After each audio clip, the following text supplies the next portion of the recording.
Welcome to the Proven Podcast, where it doesn't matter what you think, only what you can prove. Everyone says building a brand is about solving a problem. Today's guest, Henrik Werdelin, proves it's about understanding who you're building for, even if they've got four legs and a tail. He's proven that when you lead with empathy, joy, and creativity, you don't just build a business, you build a movement. The show starts now. Hey everybody, welcome back to the show. Today I'm joined by Henrik. Thank you so much for being here. I appreciate for being here too. For the 5 or 6 people who don't know who you are, can you kind of give a little bit of a debrief of who you are and what your accolades are? For everybody outside my mother, I am an entrepreneur. I spent the last 20-odd years building companies. I'm probably best known for being the co-founder of Bark, the company behind Barkbox and Bark Air. Gotcha. So you've had some really intense success, and you've also done some coaching. You've helped a lot of people out. When you were going to talk about things about why to start a business, AI, relationships, and all of that. But if we were going to tell one person right now, if, going back 20 years ago, what would be the one thing you would tell yourself to do no matter what? You know what? The one advice that I always kind of like go back to, the guy from Virgin got asked this once, and he said, if you only had one advice for an entrepreneur, what would that be? And he replied, go to the gym. So I think I might actually go back to that because I didn't start getting into shape until in my 40s, and it definitely would have been easier if I started a little bit earlier. So I might kind of echo that.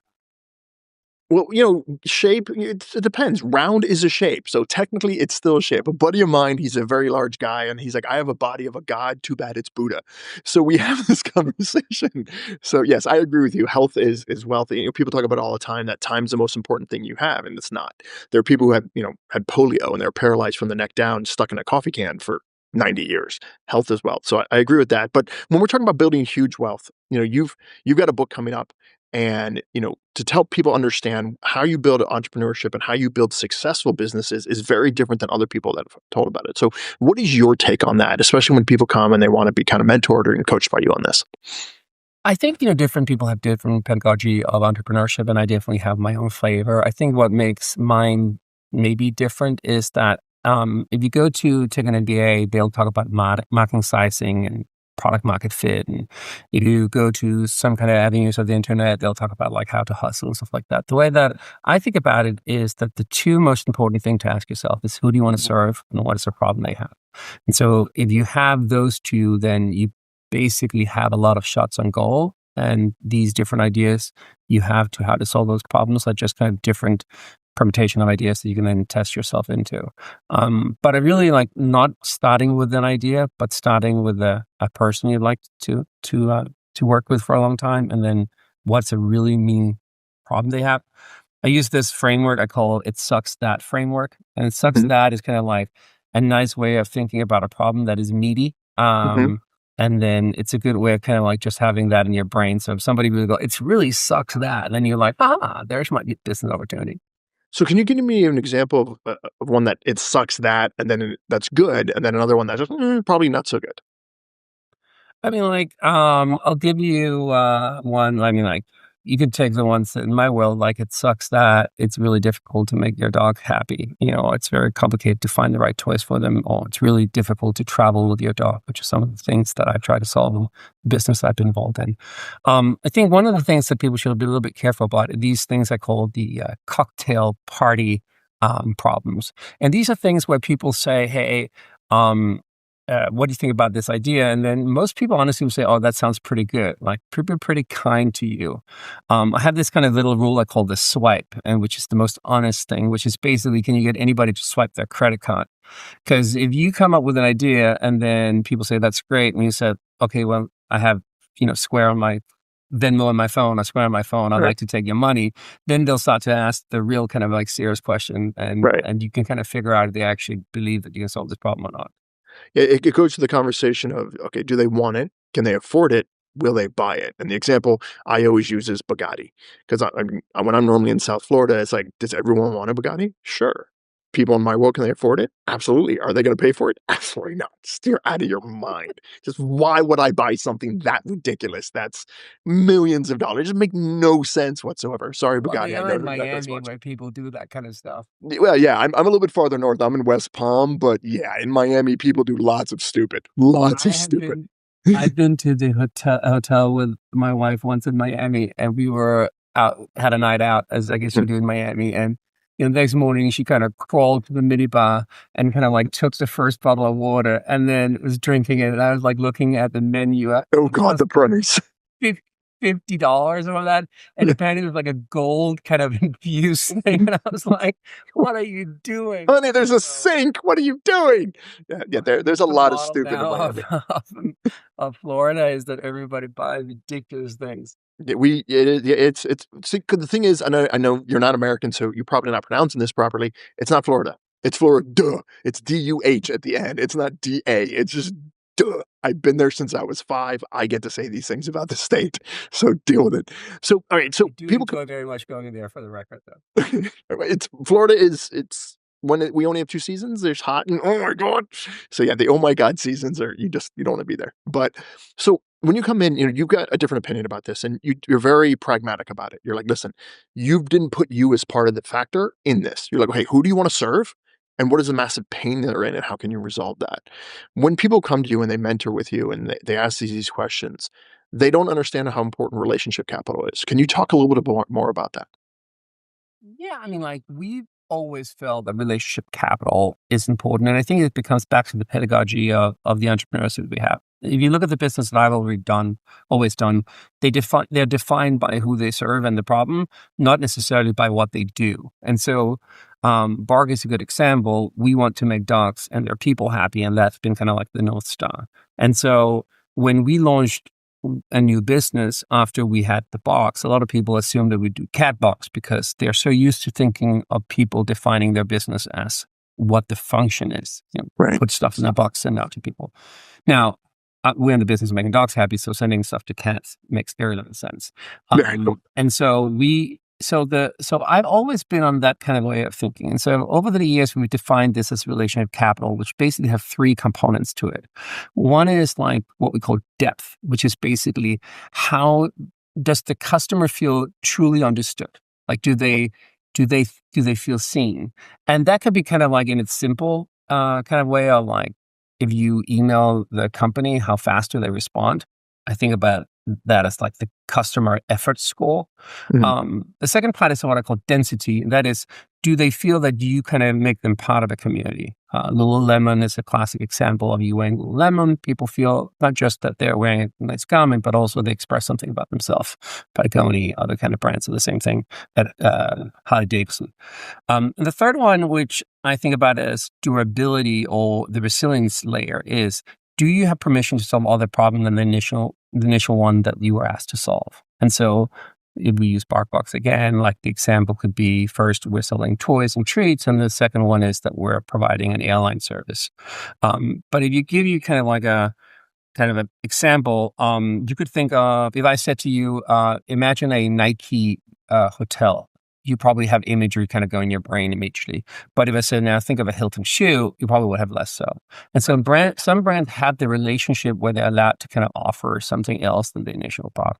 And so these 3 things, depth, density, and durability, is really like the kind of the cornerstone of what I think about as relationship capital.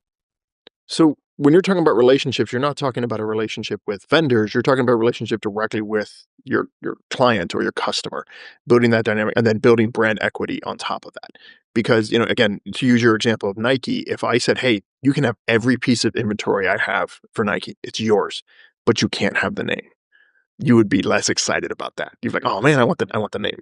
Well, a little bit, if you're. I would be excited, like they have a lot of good stuff, but I would be less Yeah. excited because I do think that in the age of AI, where everybody can vibe code themselves into most things, right? Like, it actually goes a little bit back. If you look at the half-life cycle of companies, how long, for example, they stay in the Fortune 500, that has kind of gone down over years. Right. 10, 15 years ago, it used to be 37 years, and I think as we get to 2030, it's half that. So I think that what will happen if when everybody can do most things very fast with AI, you need to figure out what is the thing that will make people give either their cash or their data to you.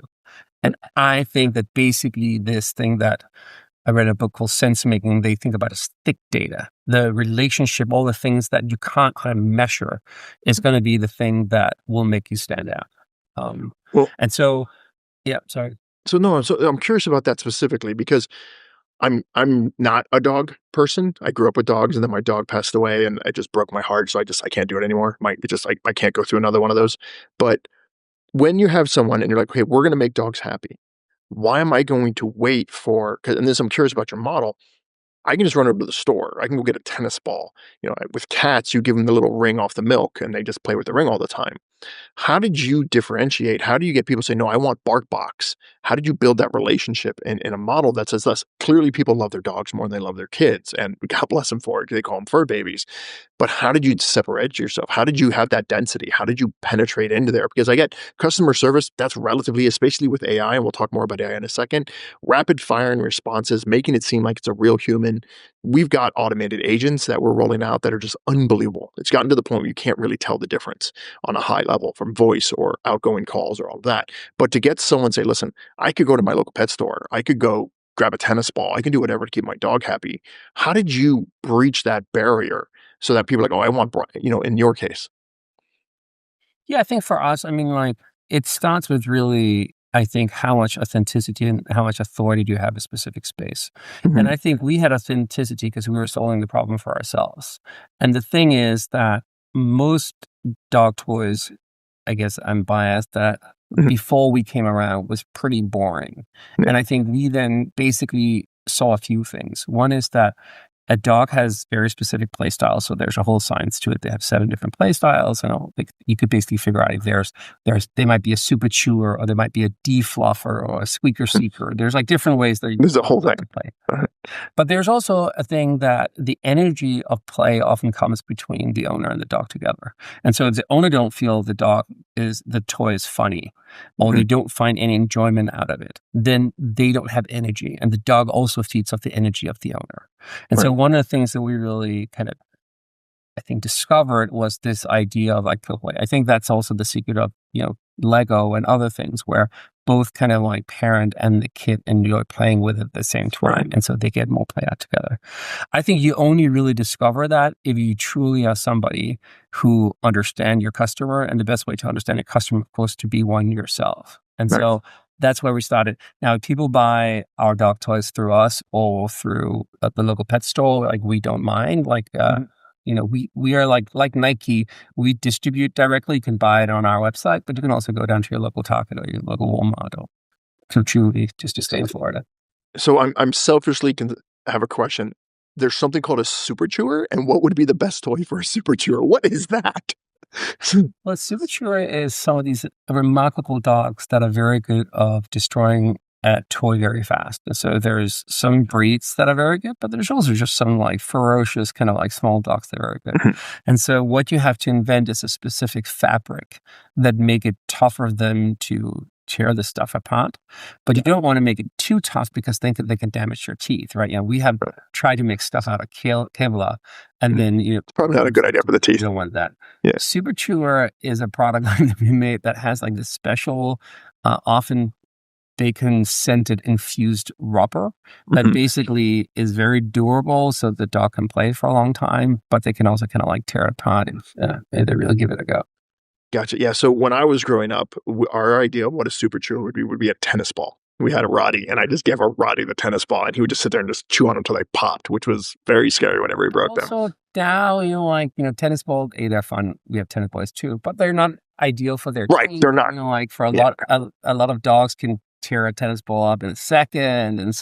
And like, it kind of has limited fun. Like, so we have toys like, what's a popular toy? Consuelo the Cactus is a cocktail. It's not Okay. a cocktail. It's a toy we have. And she's happy on the outside, but when the dog tears it apart, it has a toy inside. Oh, She's okay. I know that sad. one. Yeah. It's like you She's win. sad. Yeah. She's sad in the inside because she's complicated, and so like the owner will have like a giggle out of like that kind of Right. a little bit like Pixar. Like you watch a Pixar with your kid, and like the kid will just enjoy it because it's a great movie, and the parent will understand all these kind of like other meanings. Into windows and all of the that. movie. Yeah. All right, so that's how you build the density of it. And when you're stacking your products, you're building that relationship. Where have you seen where people have just completely failed at this? We're like, okay, hey, it makes sense with what you guys have done for, Barkbox. How have you made it where like they just completely misfired and you've had to coach them through that or mentor them through that?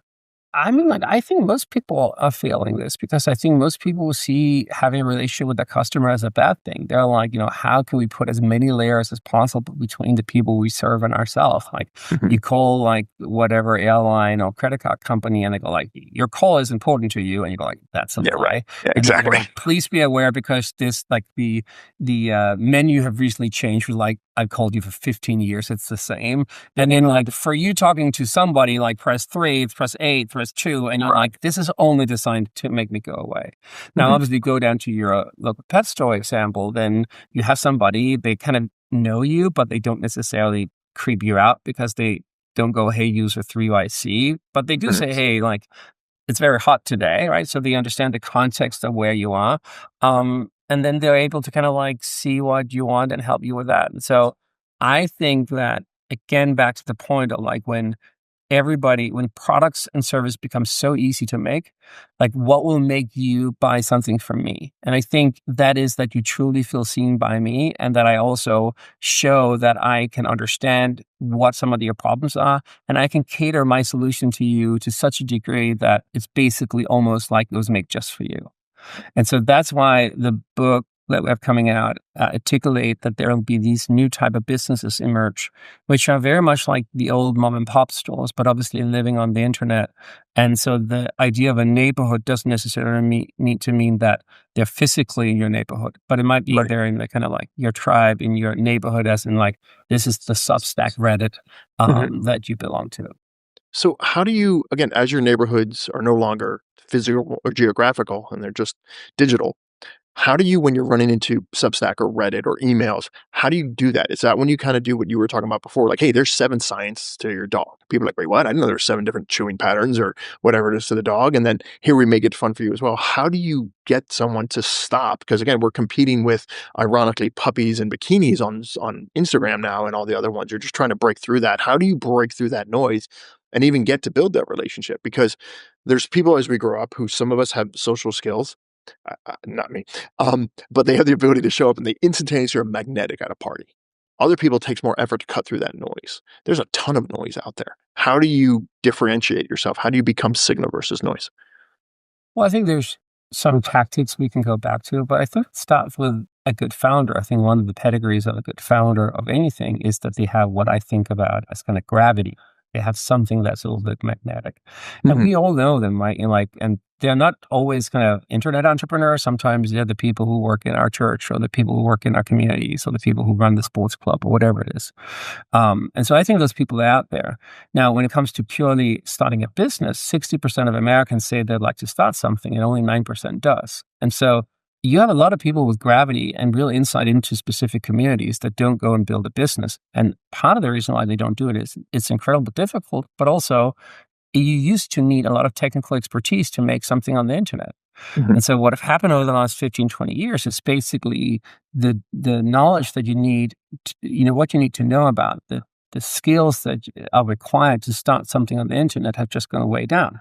I Yeah. mean, like when I started my first business, the first $5,000 I had to spend was to buy a Windows NT server, and then I need to find somebody to connect it to the internet. Like Mhm. this is like 15, 20 years ago. And then obviously when we started Barkbox, we didn't have to think about how do you make a subscription technology, finance thing because we just swiped our credit card and some SaaS provider had Mhm. provided that service for us. And I think now, of course, with all these Midjourney and ChatGPT and Replit and all these tools that are now available for people who want to be entrepreneurial, you don't need really to code anymore. You don't really need to be a graphic designer. You can just basically express your idea to a bot and then it will render something for you. And what we hope will be the result of that is that the 60% might not all go and start businesses because I'm sure some of them shouldn't, but it doesn't have to be 9% either. Right. I love that you think Windows NT was 15, 20 years ago. That's, as a Microsoft certified systems engineer, I love that you think that it was only 15 to 20 years ago because I'm certified in the damn stuff and it was not 15 to 20 years ago, but I love that you have When that in your was it mind. then? What is that closer?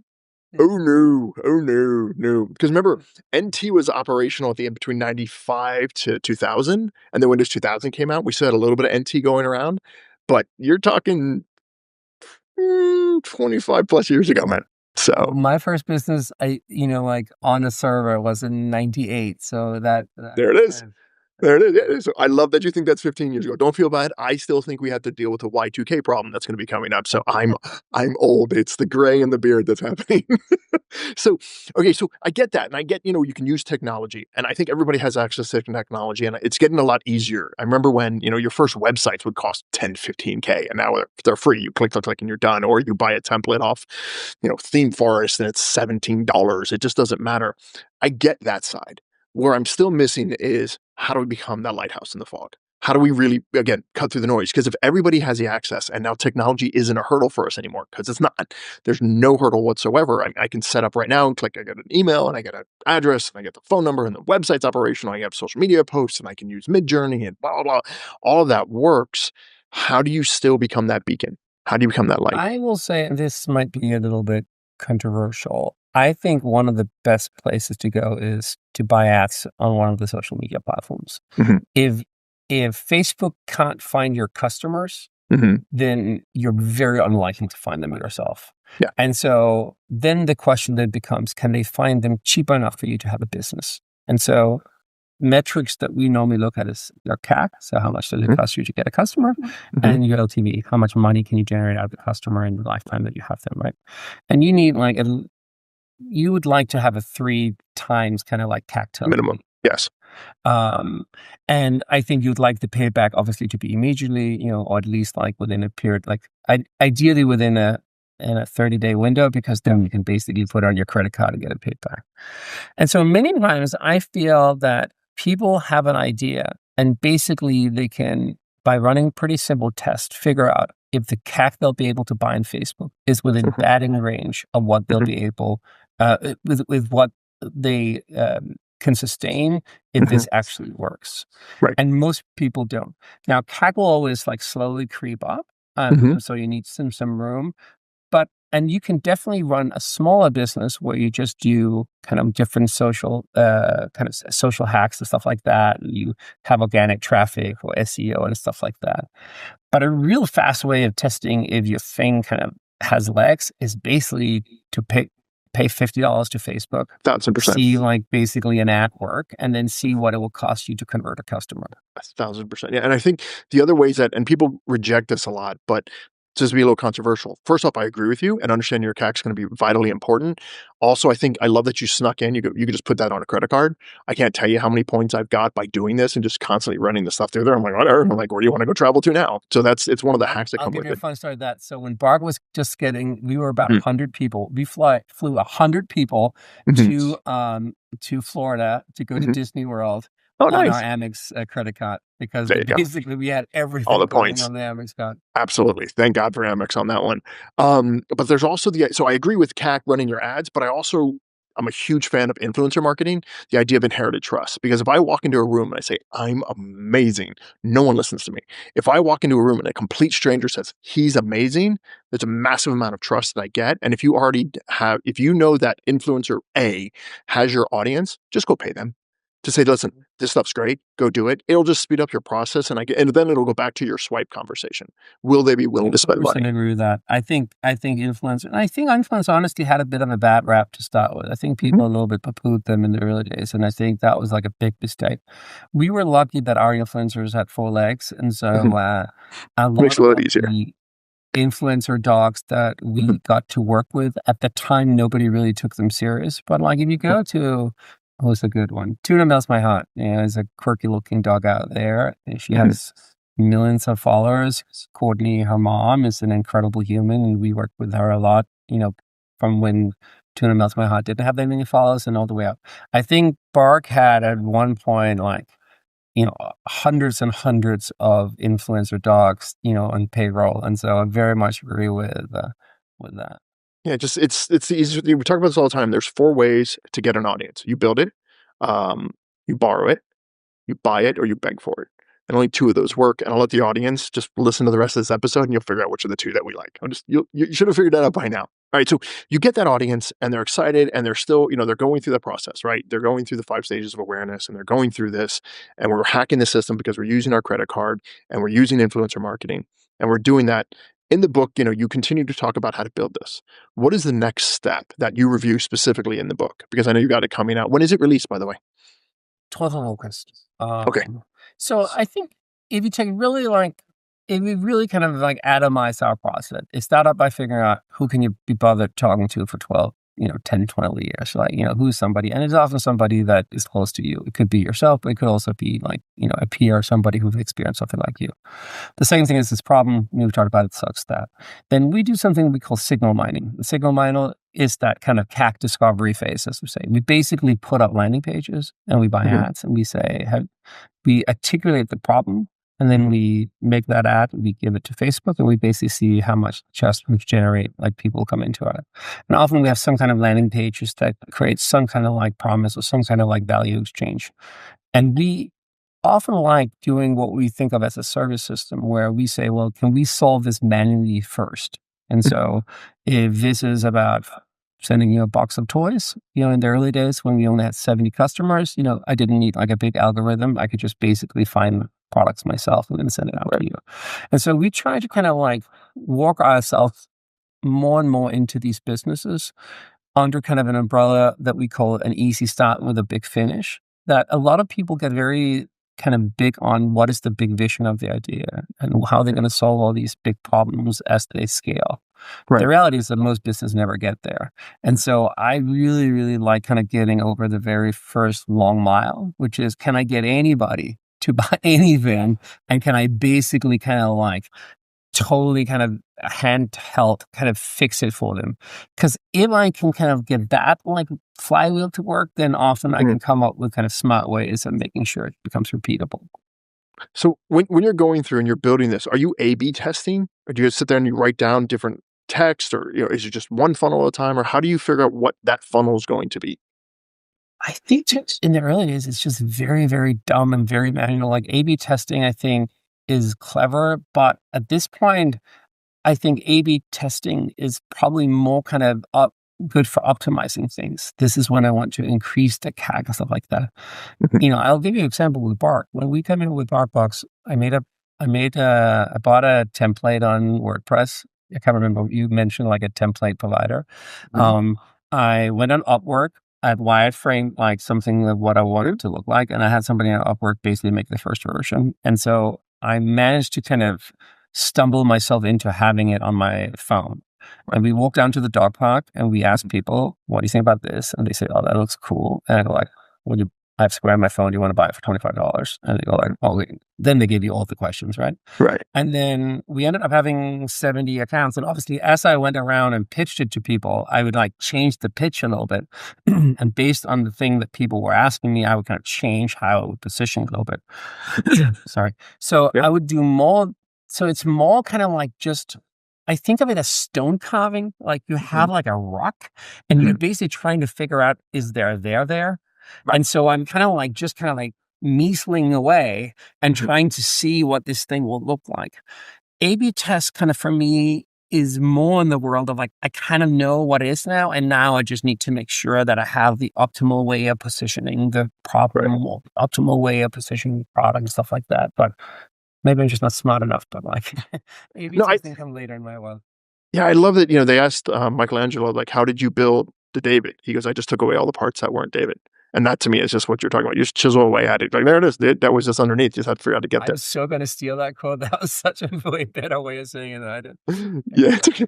It's not my quote. I didn't create that. But you can have it. I stole it from someone else, whoever it is, whatever. Thank you. Okay, so you're going through and you start to get the momentum and you go from 70 clients to significantly more. How do you deal with that scale? Obviously, with AI, there's only so much you can automate. We're going to talk more about AI and how you integrate it, but how do you deal with scale? Because from my experience, there is this drought for every business I've ever had. You start with either you've done it well enough that someone wants to buy it because you figured it out, and you start and you're like, oh God, and there's this influx of traffic. Or you start with this, is it going to work? Is it going to work? And then it hockey sticks. And how you deal with that hockey stick and how you prepare for that hockey stick and how you maintain that relationship with your customers during that is important. With what you've done and what you've run into, what are the secrets that you've been able to handle with scaling?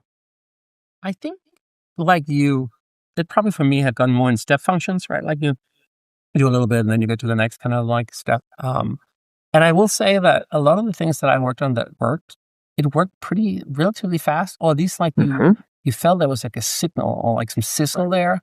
And I think one of the things that actually a lot of founders should do is they should create like a kill switch for themselves or default kind of date where they go like, if this doesn't fly by this date, I should just start again. Like, I mean, like sometimes you see these people and they spend like years and years and years and the duck just doesn't hunt. Like it'll never fly. Anyway, so back to like, how do I think about scaling? I think about scaling in different phases, and I am very kind of big into solving the problem when it's actually slapping me in the face, not before. I'll give you an example again for Barkbox. When people ask me, one of the questions that people asked just when we started was like, how are you going to pack the boxes? Like, I'm going to pack them myself. Yeah. Like, that won't scale. And you go like, I have stuff. I'll deal with it when I get there. Like, yeah. It's scaled real, but not only am I not going to cross the bridge, I might not, I'll build the bridge. Or I might not even go over like the water at that point. And so like the second part then was like, we then have thousands of customers and it became a lot to pack ourselves. And they were like, oh, how do we fix this? And we don't have that much money. So we invented this thing we call packing parties, where we basically would call our friends and say, hey, next Thursday, come to the office. We're going to serve like basically cheap wine and cheap cheese. So cheese and wine. And then people will come and they go like, haha, and now they hear like, we're also going to pack some boxes together. That'll be fun. And so we would have these packing parties where like our poor friends would pack thousands of boxes while we were trying to give them. And then obviously then we became bigger and then we could afford a warehouse and like, and so, yeah, I solve problems as they appear and then I don't try to solve them too early. Yeah, the best example I gave of this, and since you grew up on NT, you'll know this.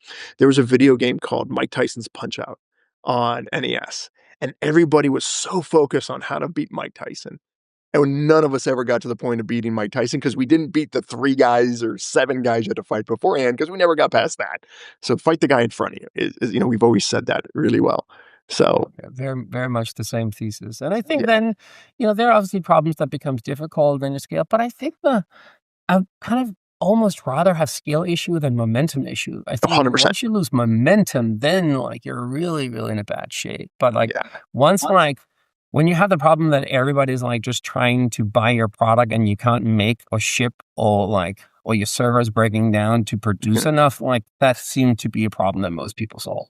Yeah, that's a really easy problem to fix. Again, to your point, I'd much rather have a momentum problem. I mean, we'll figure out the other part. Scaling's relatively easy.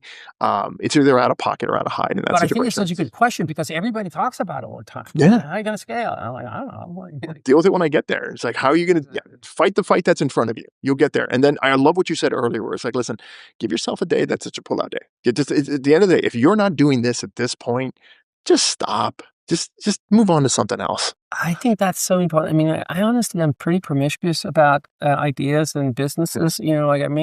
Everybody. And when I pitch VC, like, don't get me wrong, I tell a story of how I thought about this my whole life. And it's the only thing I've ever thought about. It's the only thing I've ever done.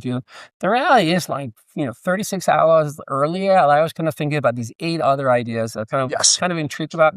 And then I'm constantly just trying to get external validation for this idea. I need something to fuel kind of like the insanity that is building something, right? Mm-hmm.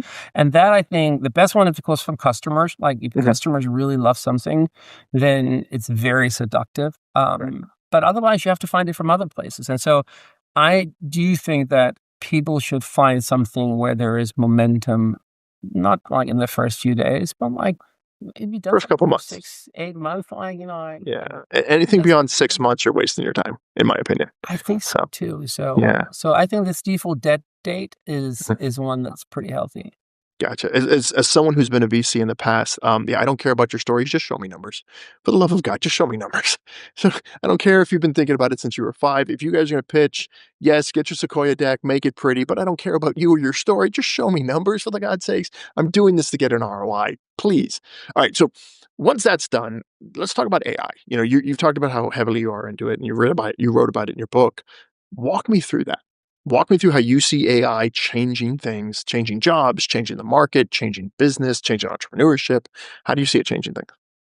Yeah, I think I definitely drank the Kool-Aid. And so we explored earlier, I'm an old fart when it comes to computers. So I'm I am as well. When the internet wasn't around, right? And so I remember seeing the first kind of kind of parts of the internet. Back then, for people who really want to go back, there was something called FidoNet, and then there was Gopher and Veronica and stuff like that. And this was before the graphical internet was. But the second the browser was made, right, which was Mosaic, I think it was called, then it was very basic. It only was gray and blue and black, and the only command you really had was like how big the size was, and a blink command that everybody used too much. But I think for most of us who saw it, we were like, this is going to change everything. Like when you saw it, you couldn't unsee it, and it was pretty clear, like all the stuff you could build on top of it. And I basically decided this is what I'm going to spend my time on. I think I had the same experience in 2020 when I tried the OpenAI Playground, I think it was called. This is before ChatGPT. And you basically had a text module, and you could write something, and you could press a button, and it basically would continue writing. And it was magical. You were like, holy shit, like this is going to change everything again. So I got access to it early, and then I just got obsessed about what are all the processes I have? What is the workflows I do things with? And how do I atomize that? And how do I then replicate it with agents when possible? And that comes both through the organizations that I'm involved in, but then it also comes through entrepreneurship. Like, how can I stop helping maybe 4 or 5 people a year building something, and how can I make tens or hundreds of thousands of people? And so that was really my venture into it. So for me with AI, I'm very similar to you.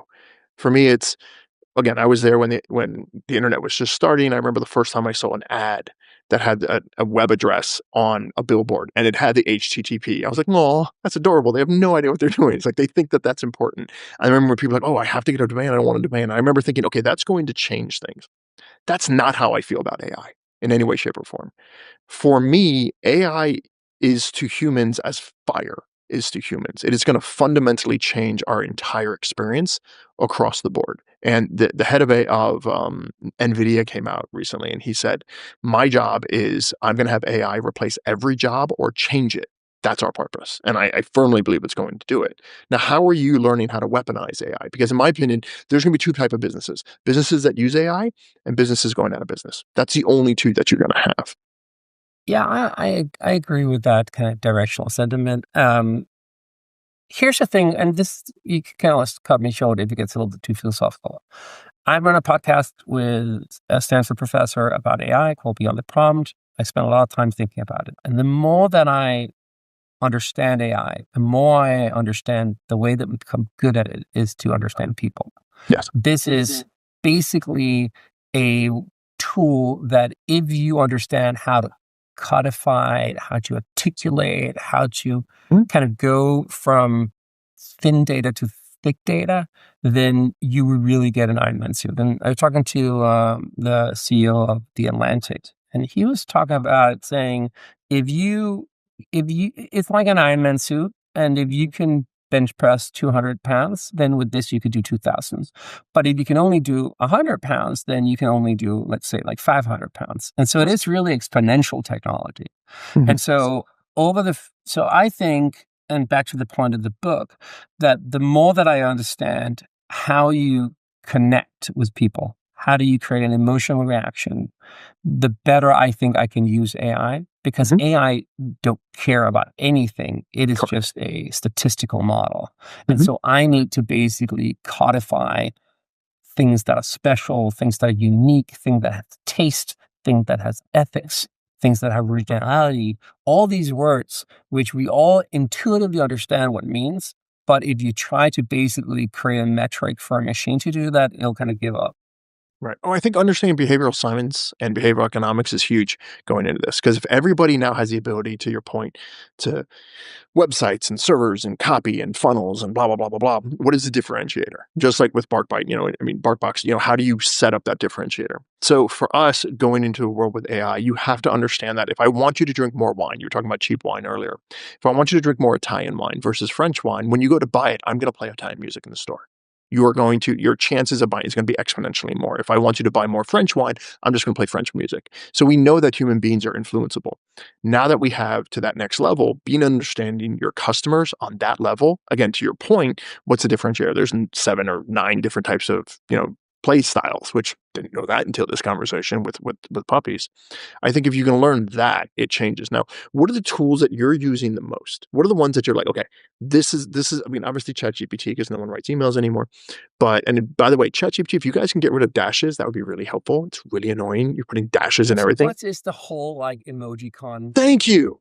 What the hell? obsession? Yeah. Oh And my you're God. like, can we just write Just one thing yes. without an emoji? I'm not please? 12. I don't need dashes. I don't need emojis. And quit putting lines through everything because I have to delete it all, you bastards. But what are the things that you're using and the ways that you're, because we have stuff and we call it weaponizing. We're weaponizing certain things. We're making it so that I don't ever have to be on camera again. And there's some stuff with Google I think VO3 that we're using that's just unbelievable that we're releasing and pushing out. And I'm just like, I didn't say that. I didn't, wait, was I here? Was I there? There was a picture once of my father when he was 16. And they handed it to me. And I was like, wow, those are the ugliest shorts I've ever worn because it looks so much like me because I look so much like my father. With ChatGPT and stuff we're doing with Google, I'm like, wait, I was never in Mogadishu. Why does it look like I? So it's really gotten powerful what we can do with it. What are some of the tools that you're using that you've seen have helped entrepreneurs the most? I think from a pure tactical point of view, we can start there. Then we can go a little bit more philosophical. On a tactical view, I've gotten very into Replit recently, and what's it called, Claude Code. Mhm. Now, I don't, I've been to a code class before, but I'm not a That's coder. about it. Yeah. Now, what I'm doing now with Replit is a tool that basically allows you to kind of write whatever you want, and it'll write the code for you, and then it'll deploy it to a server, and then if it doesn't work, there's also one called Lovable. What I am doing now is basically any service, anything that I do repeatedly, I will now build my own SaaS service for myself. Right. So I built my own CRM system. I built my own to-do backend server. I have a podcast, and so people who apply for it now, it runs through a system where it listens to a bunch of their previous podcasts and look at what they've done and look at how we normally interview people and give it a score. And so I used to just put everything in ChatGPT, and increasingly now I'm trying to build like small systems that basically makes everything for me, so I can spend time on what I enjoy doing, which is just, talking to other humans and kind of like figuring out how I can solve problems for the customers I serve.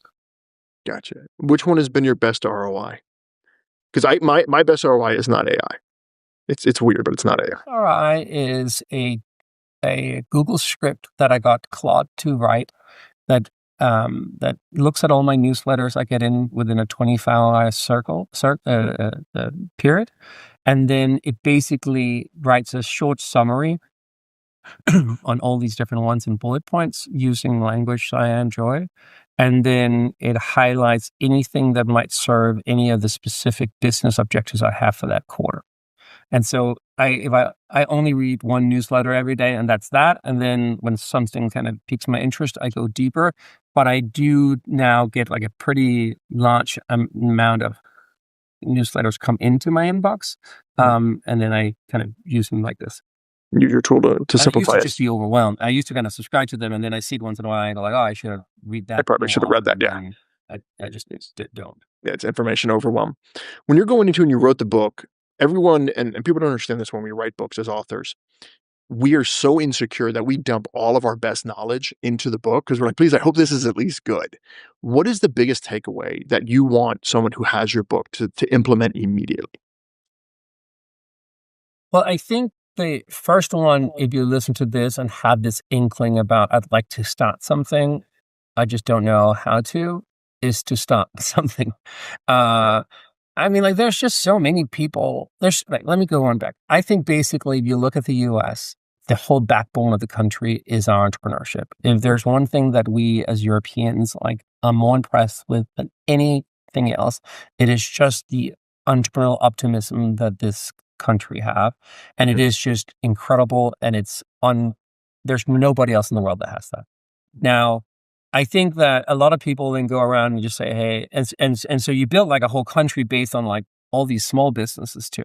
I think a lot of people who might listen to this go like, oh yeah, but I don't have a big idea. And I think the first takeaway is that it doesn't have to be a big idea. Right? Firstly, it might become a big idea once you get going. But two, like, let's say you can build a business that makes $500K, $1 million a year. That's a Huge. ton of money.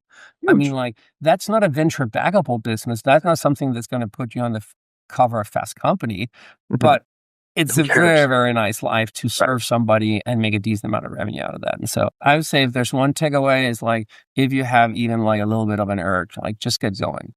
Right. No, I agree. And there's ways to get going. And I think what you talked about earlier, and I think if anybody's listening to this, the most important part is put your stop date. Just if you don't sit there and smash your head up against the wall. And then also take you out of the picture. You don't matter. You're never going to matter. I mean, you might matter to your mom, but other than that, you don't matter. The pain you resolve matters more than anything else. It's the result. So people get caught up in, I want to create an offer that's amazing. I'm like, stop with the offers for the love of God. Stop telling me about your damn offer. Tell me the pain you eliminate. What is the result that you produce on the highest level? And then you call it swiping. I talk about taking my wallet out and throw it at your face. Pitch me in a way that makes me want to throw my wallet at your face. That's angry that you're no longer selling me. And that changes the ballgame. So what was the name of the book? The book is called Me, My Customer, and AI. And it has the story about how now the 60% of people can become entrepreneur, and then talks about these new type of companies that I think is going to be built. We call them donkey corns.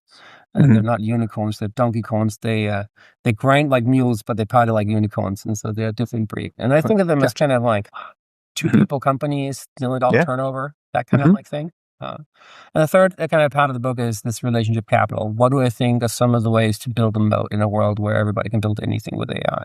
And so we go through those kind of like three things that I mentioned and give a lot of examples of stuff that works for us. Can you give me an example of each one just before we wrap up? Before I want to drive over your book, off the top of your head, could you give me an example?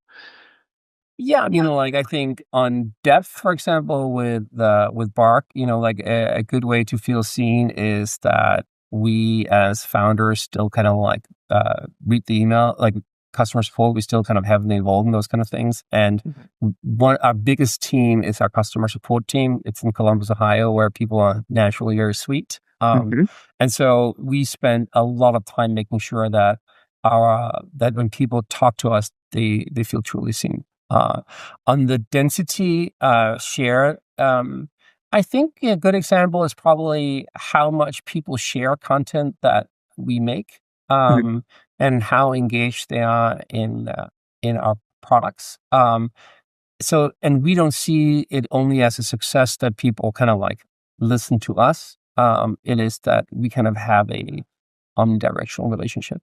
And durability, we stay in the Bark world, is that we used to do treats and now we do airlines, which obviously is a pretty big leap. So that's a big jump. As we go through the book, there's more examples that are kind of a little bit more closer to home, and that makes it easier for people to compute. Gotcha. If someone wants to track you down, because there's a lot of questions, because I want to get my hands on the book and I want to read it because you've been so successful with it. I'm just going to know that it's actually 2005 because NT's 5 years ago. I'll give you a hack though for the book if you don't get time to read it, which I do. You buy it on Amazon, you find a way of getting the copy out, the text out, and then you put it in Notebook LM and you get them to do their 20-minute little kind of discussion about it. That's basically like a way to kind of compute I think a good book in 25 minutes if you don't have time. It's definitely a way. I can just get the audiobook and listen to it 2.5 times speed when I'm out walking. It's just easier. Which is funny because then when I meet the author, I get very confused because their voice doesn't match anymore. I was like, you don't sound like Mickey Mouse. But I actually read my first book. I didn't read it aloud, but this time I sat through like the hours and hours of reading it aloud with my co-author Nicholas, and so people can listen to my Danish accent for a long time. There you go. So if people want to track you down, because there's going to be a lot more questions and they're going to hit me for it, how do they track you down? What's the best way to get a hold of you? How do they do that? I'm very active on LinkedIn, so that's probably the best place to go. I have a Substack that people sometimes read, and then obviously I have the podcast, Beyond the Prompt, and I have the book. But I think the easy way is just to hook me up on LinkedIn. I accept people into my network, and I look at them. And what is that exact way to find you on LinkedIn? I'm going to make you plug yourself here because I want people to track you down. Thank you. My last name is Werdelin. So maybe we can put it in the show notes. Yeah, it's going to be in the show notes. You write Henrik Barkbox and then LinkedIn, then I probably will show up on Google. So gotcha. Man, I really appreciate you coming on. Thank you so much. Thanks for having me. Stop scaling products, start scaling connection. The best brands speak human, build trust, and lead with heart. That's how profit follows.